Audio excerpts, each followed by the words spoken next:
Let me take you back to 2002. Euro is now a currency in Finland. Metallica starts recording their masterpiece album.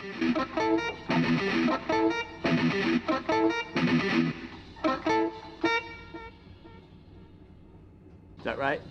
And Finland yet again fails to qualify to FIFA World Cup. 15th of October, Harry Potter and the Chamber of Secrets is being released on the big screens, following the very popular story of the first take on the series, Philosopher's Stone.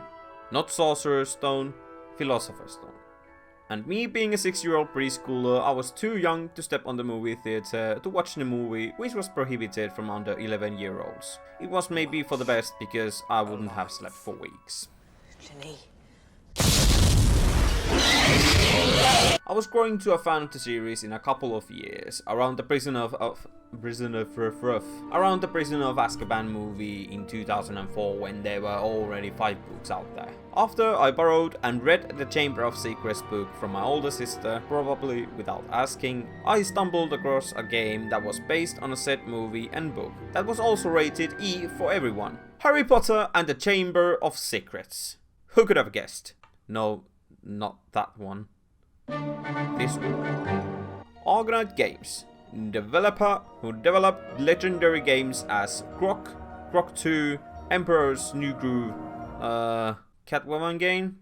In all seriousness, Argonaut Games is the same developer who in 2001 released a PS1 game based on Philosopher's Stone, which was hugely popular, racking up 8 million sold copies around the world. And for that, placing number 6 of most popular PS1 games of all time. And that is a massive performance considering the fact how the game looks. The Chamber of Secrets didn't pass that level of sales, people probably knowing already how the game looked like. But that aside, Chamber was the last game that Argonaut released on PS1, and soon after that, in 2004, Argonaut was liquidated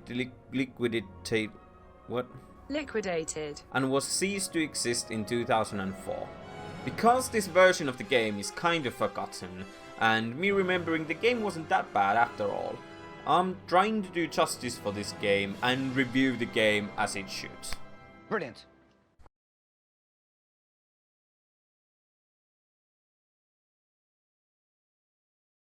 I love the atmosphere when you open the game, just enough eerie, and it raises a few questions. Is the game this scary all the way through? What kind of creatures lay ahead? Is Lockhart's nose really that fucking big? I start the game in Finnish just because I remember vividly that the voice acting in Finnish is top notch. Sorry, what? That's a no. An origin story. Just in case someone didn't read the book or watch the films, but rather got to the story by only playing the games. Harry Potter ei saa mennä enää Tylypahkaan. Jos Harry Potter menee takaisin Tylypahkaan, hän voi vaikka kuolla. On pulluttu juoni, Harry Potter, juoni, joka aiheuttaa kamaluuksia. Okay, it's pretty obvious that the voice acting in Finnish is not the strongest, but that's how it is, I guess.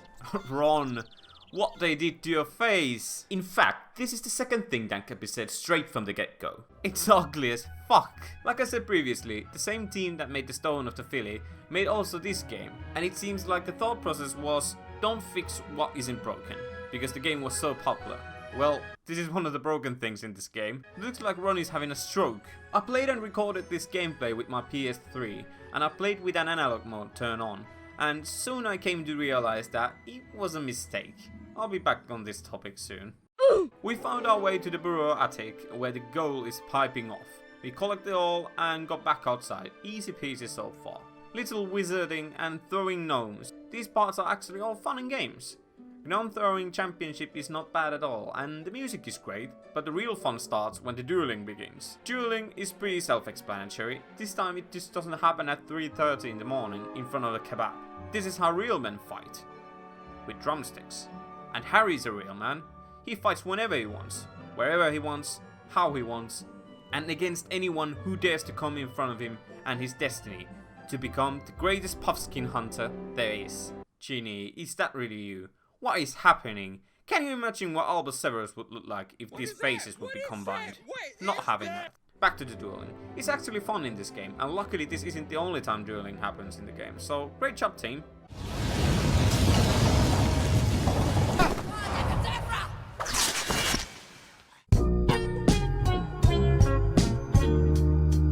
At this point the game decides to take a break from the original story, both the movie and the book. Ginny has gone missing from her own backyard. I don't mind the extra content, and I understand at this point you need to learn how the game works, etc. But did you have to make this bit so boring and dull? The only way to find Ginny is to look every possible corner, destroy the barrels like your PewDiePie, demolish Arthur Weasley's household items, and after that, when everything is at its place, you're able to go through a locked gate. Excuse me? Didn't you learn a specific spell to go through locked doors and gates? Alohomora. And don't even start with the Harry can't go through the gate with the Alohomora because he can't make spells outside school. It doesn't even make sense! What the fuck is this then? You don't understand. And in this forest I found about the curse of analog controls while platforming. The thing is, how you move in the game is basically you move Harry the way you're moving, and Harry reacts to objects in front of him. This means everything. If you want to run, press forward. If you want to climb, press forward. If you want to jump, press forward. If you want to fix Ron's face, well, but if you're using an analog stick, you cannot do that. You can run, you can climb, but jumping, you need to use D-pad. And it's good that I learned that after about 5 minutes when I tried to get one single wizard card, one of the game's collectibles. I don't know whose fault it is, but it's not mine, so again, minus point for that. After that, we're back to normal. We find Ginny and we're off to... Where we're off to? Hyvistokujalle! This sliding section is okay, not a bad word. Harry moves like a tank, and I learned the right sliding technique in the second sliding section of the game. But I still managed to go past with the first try. Back to the book, and the whole scene is talked through by the narrator, all the way to the car flying section, which is a shame because Diagon Alley is one of the most interesting places in the whole Harry Potter universe, and I would have loved to visit there, but I think not. At least Lockhart don't look like in the finished books.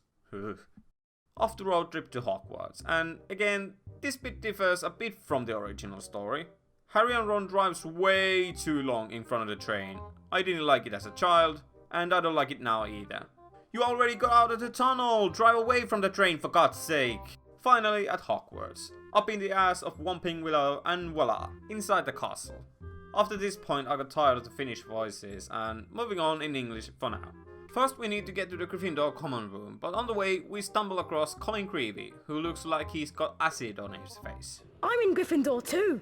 We cannot get into the room, so we find Hermione, who tells us the password and tells us to fuck off. And we get into the common room, and immediately Hermione tells us we need to go to herbology class, and we make a 180 turn to go to the class. And that leaves Harry thinking, what the fuck is going on? If you follow only the plot, the game length is about 30 minutes. Around all the storyline, I've got almost an hour worth of exploring, collecting points and wizard cards. Without that, I probably would have ended the game already. And what was Hermione's points to get us to the common room, and then humiliate us by telling not to be late on the herbology? The Finnish voice acting reaches its peak in the classes. Picking up some Mandragoras, and now some Quidditch. The pace is picking up with the story, and something new is constantly happening. But luckily I'm fantastic at flying, so... Well, shit. And now... Harry! Dueling with Ron. En tiedä, onkohan se hyvä ajatus. Well, me neither. Did you see my health while flying? Do you really want to kill the boy who lives, Ronald Weasley? Mikä ettei? Fine.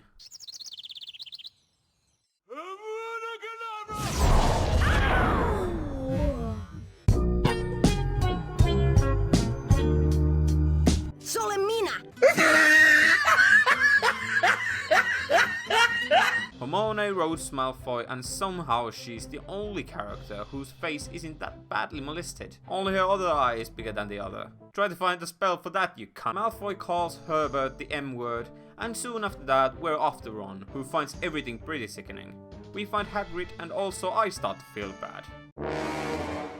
When the snails have been collected, we finally get to rest for today. Psych! Lockhart's class is about to begin. Tapan sinut. And Harry is becoming crazy, hearing voices inside his head. Mainiota! Lockhart is more useful than in the books and movies, and actually teaches us something. We get an A. Are you fucking serious?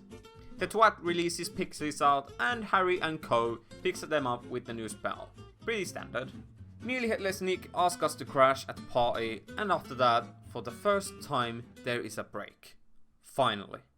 Now, this is a great opportunity to talk about the game in general. Somehow this 12-year-old little boy is built like a Hagrid. He's a heavy lad. Controlling him is pretty slow, and when the camera isn't that helpful either, it's a problem. And the problem comes clear in the running sections. I find myself very often switching between analog stick and the D-pad, because like I mentioned previously, jumping isn't really possible with the analog stick. I don't know what is the problem, but this isn't easy nevertheless. And the platforming doesn't stop there, that's for sure. And Harry feels so clumsy to control, and the exploring feels more like a chore. Not a nice free roam experience between the main story. Speaking of a main story, for some fucking reason, Ronaldo and Harrison Ford have not waited Harold to finish his shit. And Harry needs to literally fight his way to this god-awful party. Firstly, these jumps are way too long for a 12-year-old. With those feet, Harry could attend in the Olympics. Never mind. Peeves told Harry that Nick does not have punch or any other substances, so Harry decides to pick up whatever he finds to get drunk. Etsi vie, Harri! Missä olet ollut? Me ollaan odotettu sinua vaikka kuinka kauan! Mennään, Harri. Are you fucking serious?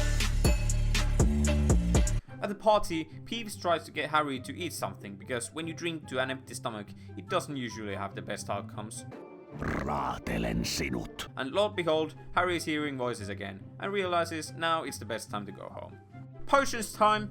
Longbottom. Neville, for fuck's sake, you need to get that fixed. And now, finally, the part I've been waiting for. Quidditch Match. I remember that I enjoyed this so much as a kid, because I've always been keen to sports. But before all this, Harry warms up by throwing some gnomes off the Hagrid's yard.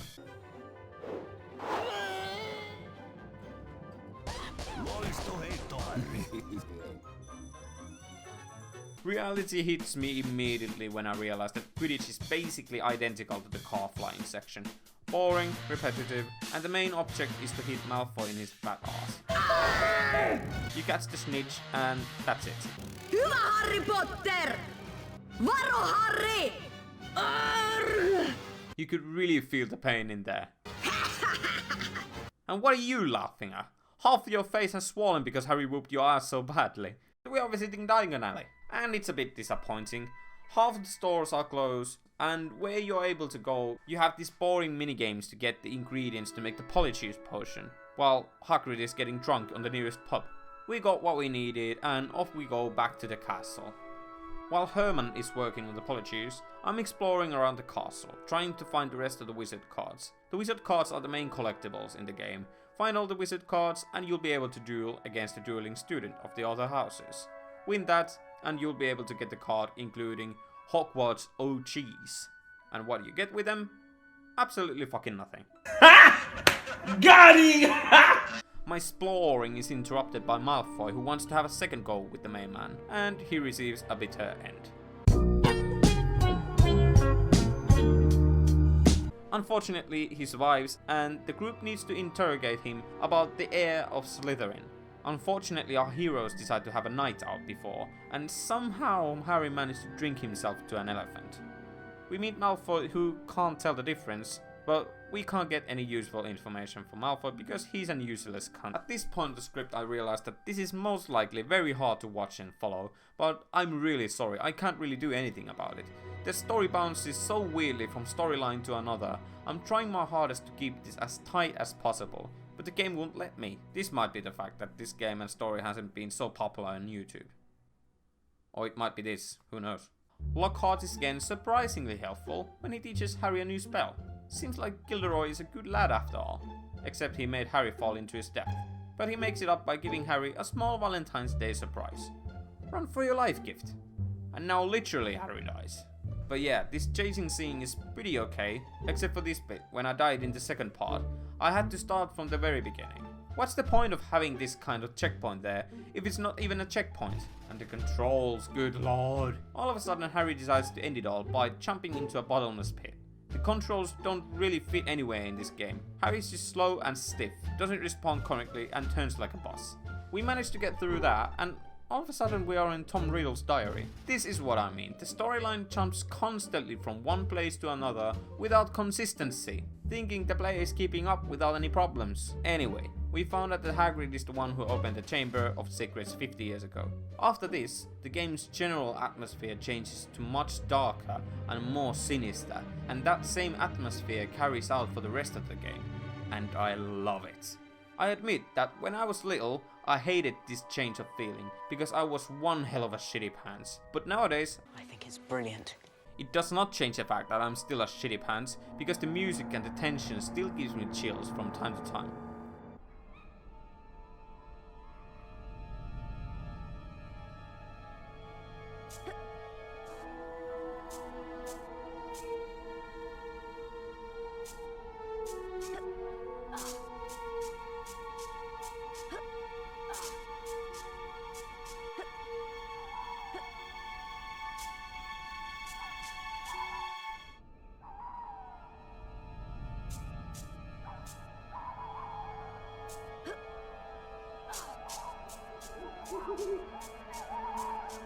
Story-wise, we need to confront Hagrid from the Chamber of Secrets and the monster he had. Teachers and Filch make things harder by walking around the schoolyard, but luckily Harry is able to use his invisibility cloak to get past the teacher's nose. Have I already mentioned that I love this section? You're constantly having a feeling that you're going to get busted for not being in bed, and you're endlessly trying to find a cover, cloak, or a place to climb to get out of sight, and if you are seen, Snape throws you away like a garden gnome faster than you can say, "You got cocked by my mom." I make it just barely through the gates to Hagrid's house, where he's already been taken to prison. Hagrid advises 12-year-old boys to go to a forbidden forest. What could possibly go wrong? Harry and Ron... Excuse me, what? Is this useless ballsack actually running away, forcing Harry to go alone? Are you joking? You better not go in that direction, you stupid cunt! For fuck's sake. Forbidden Forest is the scariest place in the game, by the music and the feeling. Harry fights against snails, but this time also Acromantellas. Harry pours some whiskey for himself and gets through various objects like he's Legolas.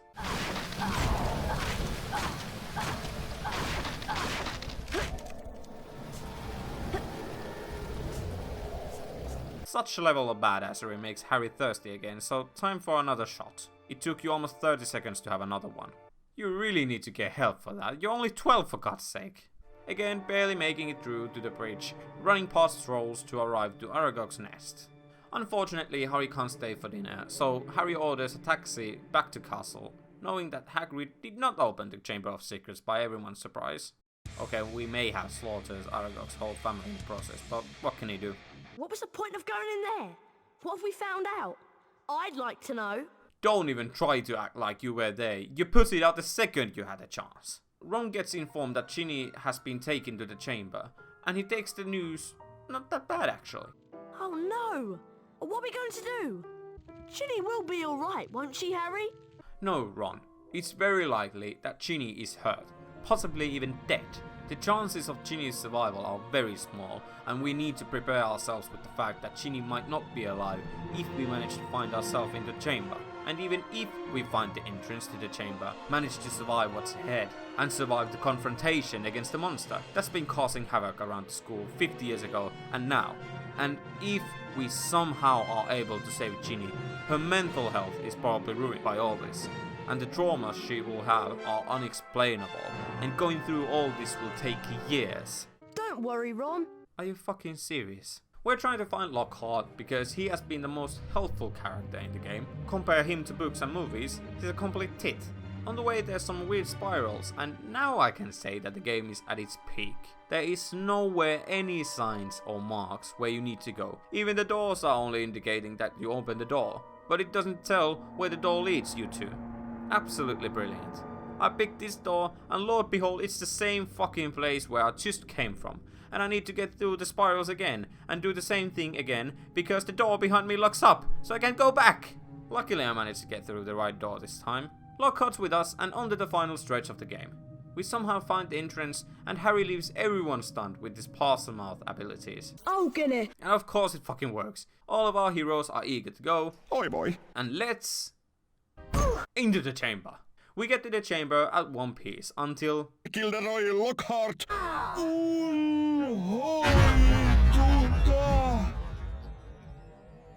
decides to kill himself. The chamber falls apart and Harry decides to go to find Ginny alone. But the first things first, we need to get drunk first. Harry finds himself in a room with 3 platforms and 3 doors. Harry has to visit all 3 doors, find a switch and go through the door up there, where Ginny is kindly waiting to be saved. Rooms are basically the same. Snails, rats and magic armors are waiting to get their asses beaten, and Harry needs to use all of the spells that he has been learning throughout the game to move forward. Get past the trolls and we're good to go.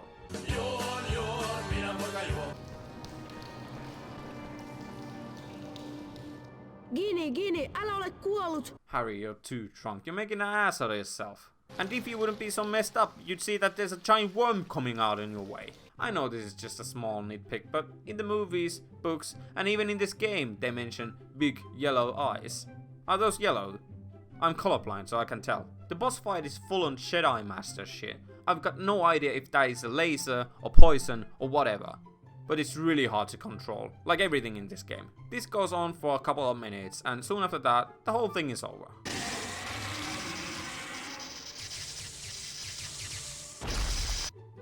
What? The basilisk just falls on the ground. Dead. No cool sword fight like in the movie. No running away from our lives. And Tom Riddle is just spectating all this. And how Harry is even going to get the teeth. Apparently like that. And what are you on about? You should have done something about the situation when you had the chance. And that was such a smart move. The only thing that keeps you alive, and you handle it with such care. You deserve to die. And why you fainted? What the hell is going on? So, the game is over. And what I got from all of this? My nostalgia towards the game led my emotions at the beginning, but soon after I realized that the game is average at best, and the ending especially left a bitter taste. The game is very short, if you don't spend extra hours exploring and playing Quidditch like I did. Trophies and grades were just collectibles. Bertie bought every flavor beans were lying everywhere, but soon after Fred and George sold their wizard cards, the beans were completely useless. Only the wizard cards offered some kind of purpose by letting Harry duel against a house student, like I said. Every duel was a walk in the park, and when your wizard card book was full, you were able to read the scrapbook. The only thing that is my diploma looks great. Oliver Wood told that we are able to play and train Quidditch whenever we like, but he forgot to mention that you cannot do that when the game is ended. Through Colin's picture book, I could go and find all the remaining wizard cards, learn the spells again, but for some reason you cannot raise your flying grades, and that's why my diploma isn't perfect, and that cannot be fixed. And I'm too tired even to think about playing the game again to get all perfect, because apparently that is the only way to do it. I should mention the Finnish voice acting, but what is the point? These 10-year-olds probably tried their best. Was it a good try? No. But is that something you need to be bullied about? Man, told you to shut up. Run daps on duels. That's always a plus. No, but seriously, the scenery is really believable, and it looks like you're actually in Hogwarts. The halls are big and noisy, as in the size of a castle it should. The sewers are dank and dark, and the atmosphere oozes something ominous. The schoolyards are atmospheric and full of life and color when they're supposed to be, and gloomy and spooky when they need to be. And Harry's expressions won't change no matter the situation. And the music, my god, how great the music brings the game alive.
I've heard better composed songs, but these specific songs are perfect for making correct happiness at places and making everything so depressing and scary.